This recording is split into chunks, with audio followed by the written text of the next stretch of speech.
જીવનમાં યાદ રાખવા જેવી વાતો. નંબર 1, કોઈનું ભલું થાય કે ના થાય, પણ કોઈ દિવસ કોઈનું ખરાબ કરવાની નીતિ ના રાખજો. દુનિયા ભલે કમજોર હશે, પણ દુનિયા બનાવવાવાળો નથી.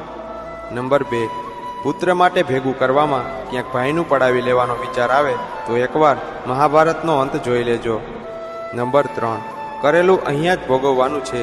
જો તમે કોઈને ખોટા હેરાન કે પરેશાન કરશો તો તેનાથી 3 ગણું વધારે અહીંયા જ ભોગવવાનું થશે, એ નક્કી જ છે. કર્મ અને કુદરત કોઈને છોડતું નથી.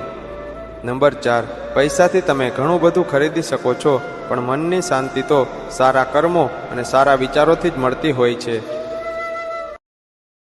Download ShareChat.